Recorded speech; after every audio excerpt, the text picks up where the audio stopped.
Welcome back to No Bias Hoops. Today we're talking about the NBA trade deadline as it is rapidly upon us. We're going to start in Memphis with the Ja Morant situation. The Grizzlies have reportedly made Ja Morant available, and this isn't a huge surprise after a few off-the-court issues as well as injuries. Ja Morant just doesn't seem like the right fit in Memphis. Who could they trade him for? I made a video about this a while ago, but I think the best option for both teams would be the Toronto Raptors. The Toronto Raptors take advantage of his smaller contract, at least for a superstar, and they also are able to get him at a cheaper price than they would have a few years ago. They give up Emmanuel Quigley, Ochai Agbaji, as well as 2 to 3 first-round picks. This deal is great for Toronto because it gives them Ja Morant, RJ Barrett, Scotty Barnes, Brandon Ingram, and then Jakob Poeltl. Another move I could see Toronto making, though, is sending Jakob Poeltl to the Brooklyn Nets as well as picks to get Nick Claxton. Adding that with Ja would be pretty incredible, and in a year the Eastern Conference just isn't very strong, I could very well see Toronto go on a deep playoff run with that roster. The reason it would be good for Memphis is the West is stacked right now. Having an opportunity to go to the bottom with their own first-round picks would be a great fresh start for Memphis. And while tanking isn't the best, especially for fans, we've seen it takes forever. We saw that with the Pistons. They're finally good now, but it took forever. The Jazz rebuild is taking forever. So it is a long-term commitment for Memphis, but getting a young, good guard in Emmanuel Quigley, as well as multiple picks from Toronto, would be pretty useful. For Toronto, it's great, especially if they got Claxton. Like I was saying, I think it would be a perfect fit because RJ, Scotty, and Ingram are perfect wings that would fit nicely alongside Ja and Claxton. And Claxton defensively with Ja offensively could be a great duo together. So that's my best fit for Ja. Where else could he go? There's talks about Minnesota, but I think they give up too much depth because having to pay Ja Morant, Anthony Edwards, and Rudy Gobert, it seems a lot like the Suns situation, which, as we all know, didn't end well. Same with the Nets' big three. Ultimately, I don't think having a big three in today's NBA is going to work anymore. So I don't like them trading for Ja, especially because Anthony Edwards and Ja Morant are very, very similar players. Also, you think about Milwaukee, but Milwaukee doesn't have much draft capital. The only reason they were really talked about in the Trae Young deal is because Atlanta was looking for a salary dump at the end of the day. Ja Morant, they're still going to want to get draft capital because at the end of the day, Ja Morant's contract is lower than Trae Young, and he's also just ultimately better and a better fit along more teams. The next player is Anthony Davis. The Mavericks are already looking to move on from him after trading for him last trade deadline, and we all know what went down there. Nico Harrison fired. But ultimately, especially with Anthony Davis's new hand injury, his value's down, I'm not sure if it's the right decision for the Mavericks to trade him right now. Now, I do think they should trade him. I don't think it's going to be a good fit going forward.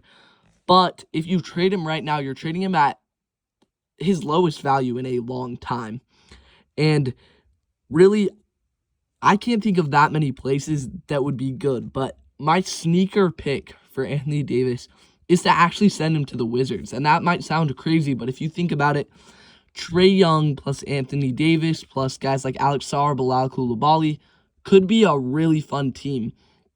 And the Wizards trading for Trae Young tells me that they're, not totally locked on tanking. They would rather be good. And at the end of the day, the East is still wide open. Even with how bad their record is, they could still make the playoffs this year. That's how crazy it is right now in the Eastern Conference. And the other thing is they would not have to give up that much. Chris Middleton is expendable, and then you would give up another solid player that makes enough money to match the salaries, and then, 1 to 2 first-round picks. But getting Trae Young for free, having a guy like Alex Sarr, who is really, really good right now, Bilal Coulibaly, who is a great defender, a good shooter, and other guys, makes it kind of appealing to me, actually. And when you have a young team, taking a guy like Anthony Davis doesn't make a ton of sense. But if you can get him for remotely cheap, he would be a great mentor for Alex Sarr at the least. Just how Trae Young will be a great mentor for Trae Johnson. So ultimately, I don't hate that for Washington. And I just don't see a lot of great fits for Anthony Davis around the league. Center is actually one of the positions that's, a lot. There's not a lot of places that are missing center play. You look at the Lakers, but obviously he wouldn't go back, and there's just no logical trade there. So at the end of the day, I don't think Anthony Davis gets traded at this trade deadline unless the Mavs are really desperate to move on from him. But there's just no point right now, I think, in trading him at his low value unless they do get a good offer. If they do get a good offer, it makes a lot of sense. Now we move into players that are less likely. You see guys like Lauri Markkanen, but with how good he's playing for the Jazz, with how good Keontae's playing, even though the Jazz are not good right now, they feel promising about Ace Bailey and having a top pick this year. They feel like they can probably hold on to Lauri Markkanen, and he could actually be a core piece of their rebuild. And does he fit the timeline? Not exactly, but 29 is not too old. He's getting to the point where by the time the Jazz are really, really good, he'll probably be around 33, exiting his prime. And while it's sad to see him kind of wasting his prime on the Jazz right now, I think it would still be valuable for the Jazz to have him at that point. So I don't think Lauri gets traded, at least at this deadline, maybe in the offseason. You have Michael Porter Jr., but the Nets are theoretically going to hold on to him right now. I'm sure if there was a good enough offer, enough first-round picks, or someone absorbing the salary, basically, they might do it. But I think right now, the Nets have no one. And, you can tank, but at the same time, you still need to have good veterans on your roster. So having a good player like Michael Porter Jr. is helpful, and it's not making them win too many games that they really need to worry about moving on from him. So I don't think he gets traded either. I think it's going to be a relatively quiet trade deadline. Last year, we saw De'Aaron Fox, Luka Doncic, Anthony Davis. A lot of players get moved. I don't think we'll see the same. I think the only player that's very likely is Ja Morant. We could see guys like Malik Monk will likely get traded from Sacramento. He's fallen out of the rotation, but was a sixth man of the year just a few years ago. He's really, really good still, and I think there will be some teams who will find value. My best fit there is the Lakers, actually, because right now they have Maxi Kleber expiring and Gabe Vincent, so they could easily make the salaries match, maybe swap a pick or something, but really with him out of the rotation, he should be just about free from Sacramento. The Knicks will likely trade Gershon Yabusele, not a big deal. And then you could also see guys like Kevin Love get traded from the Jazz just because he wants to play somewhere better.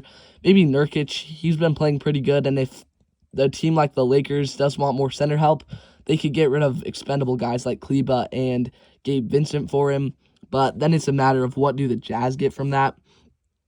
I'm not sure that we're going to see a lot of this trade deadline, but I do know that there's going to be a lot of teams who are looking to add more depth. There's going to be a lot of teams looking to cut salary cap, but I think this trade deadline stays quiet. Let me know what you think. Thank you so much for watching. Help me get to 1,000 subscribers by the end of the NBA season, and see you next time on No Bias Hoops.